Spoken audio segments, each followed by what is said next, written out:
inspirational quotes are very popular. You see people share them on their social media timelines, and they will pin them to their notice board at work, so on and so forth. You see these inspirational quotes popping up all over the place. There are three things, though, that I want to say about them in regards to our own relationship with what the inspirational quote tells us. First of all, you have to be realistic.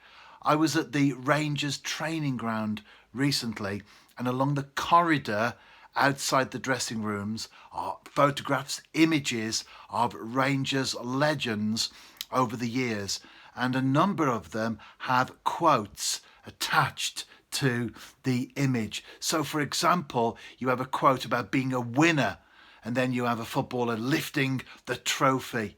You have to be realistic. Even if you're a footballer, you might never play at that level of the game. You may never play in European competition. You may never lift a trophy. Does that mean to say that you're not successful? No, it means that we have to be realistic. The danger for me, and I love inspirational quotes, don't misunderstand me, but the danger for me is that sometimes they can be beyond our reach. Be realistic. If we are realistic, then the quote is good, because success doesn't necessarily translate into winning the World Cup. If you're a footballer, it doesn't necessarily translate into living in the best house and driving the biggest car and having the most money in the bank in the town or the village or the city where you live. There's a lot more to it than that in terms of being successful or making it. So be realistic. Secondly, I think we have to understand human nature. These quotes are great, but they're always about pushing on. They're always about being at the top of our game. They're always about being on the mountaintop. However, the reality of life is that we are sometimes in the valleys as well. We don't always feel like getting out of bed. We don't always feel like winners.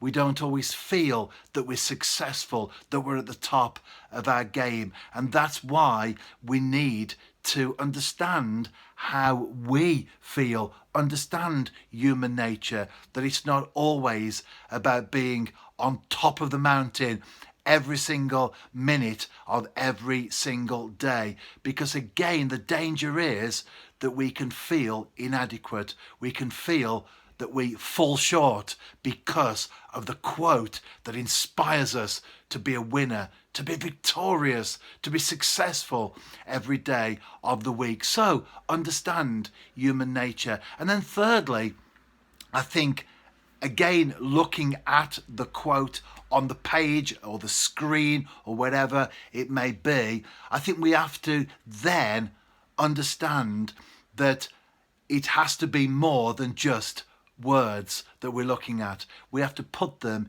into practice. I saw one of the quotes at Rangers. It inspired me. It mentioned the gym, because I'm doing a little bit of gym stuff at the moment, trying to lose a little bit more weight, get a little bit more fitter perhaps in my life, if I could describe it as that. So it was a good quote. And often you see the quotes, they're good, but unless we take them on board and they inspire us to put them in practice, all they are clever words on a screen, because often they are. There was one at Rangers that talked about the will and the skill. They often use words that rhyme or things that appear to be quite cleverly put together. That's often the point and the purpose of a quote. But it has to be more than that. It has to be more than just a clever arrangement of words on a piece of paper, a screen, or an image at a training ground. We have to put those words into practice. Be realistic. Understand human nature. And then put those words into practice in our lives. Be inspired.